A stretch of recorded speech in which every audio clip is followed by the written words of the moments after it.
Hoy entrevistamos a Ramón Ferrer, doctor en psicología, profesor de la Universidad de Barcelona y experto en riesgos psicosociales. Bienvenido, Ramón. Gracias. ¿Por qué es tan importante la evaluación de riesgos psicosociales? La empresa o una institución es un conjunto de medios, materiales y de personas. De esto lo más importante son las personas, la organización de estas personas y cómo se comportan, cómo trabajan entre ellas. Y está demostrado que muchos incluso de los accidentes físicos de trabajo se deben a problemas por una deficiente organización. ¿En qué consiste una evaluación de riesgos psicosociales?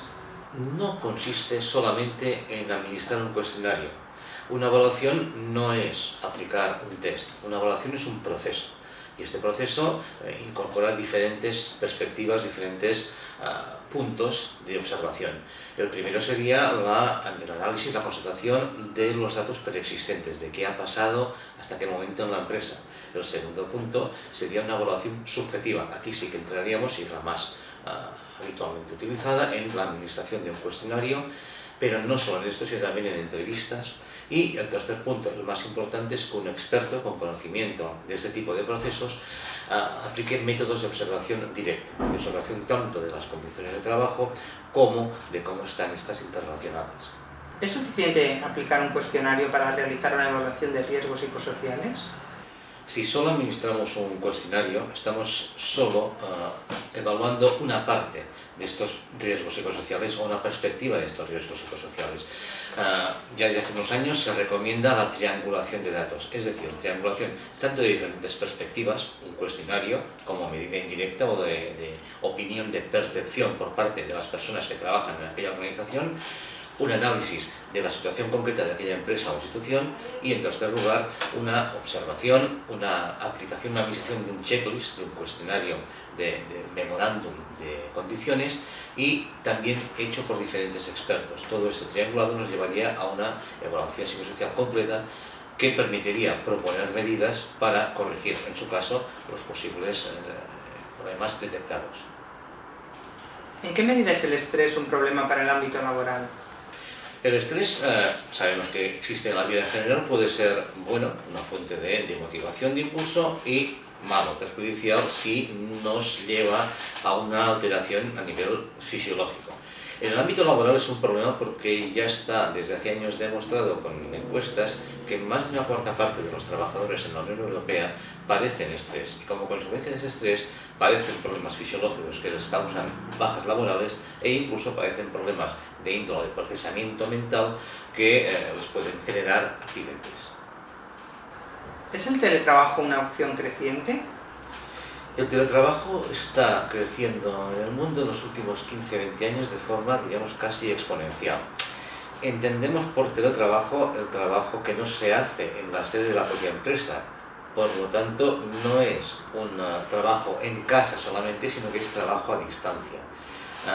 La empresa le puede favorecer el proporcionarnos medios para que trabajemos desde otras ubicaciones distintas, con lo cual también se ahorra gastos de fijos de espacios de trabajo, etc. ¿Qué ventajas tiene el teletrabajo para la empresa y para la persona? En principio, para la empresa tiene una reducción clara y evidente de costes en gastos generales.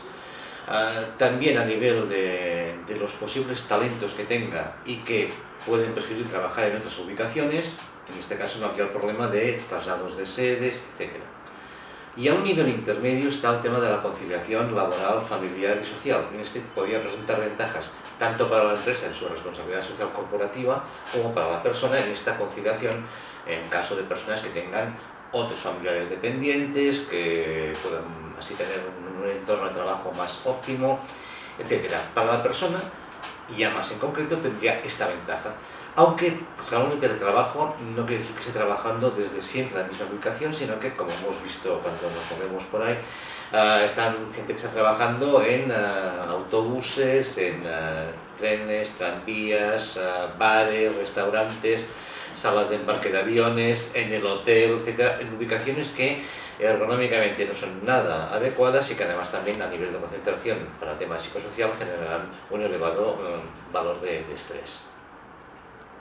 ¿Qué es el tecnoestrés?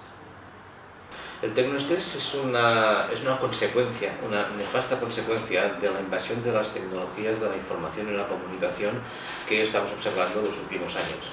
Y hay muchos, bastantes síndromes. Para hacerlo un poco resumido, yo diría en tres grandes áreas. La primera sería la tecnofobia.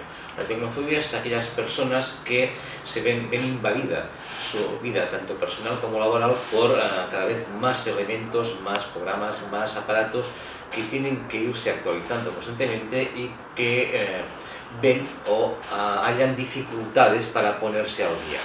Un niño de 7 a 10 años no tiene ninguna dificultad en interactuar con un móvil, con una tablet y con ordenadores, sobre todo en juegos muy complejos. Un adolescente de 15 años tal entenderá perfectamente todos los programas de procesamiento de textos, bases de datos, tal. Nosotros ya a partir de cierta edad, yo estoy hablando a partir de los 25 o 30 años, empezaremos a tener problemas para ir actualizando las constantes innovaciones en este campo. Y esto nos puede provocar una reacción de fobia, una reacción de fobia hacia ese tipo de tecnologías.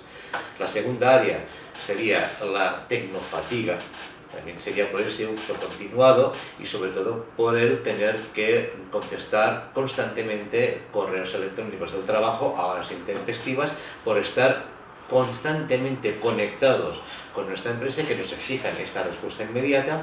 Y la tercera gran área sería la tecnoadicción, la creciente problemática del personal que ve que de repente está sin cobertura y se pone muy nervioso por estar sin cobertura, o la creciente problemática de la persona que no tiene la última versión de la última aplicación del último sistema operativo y se siente como desvalido.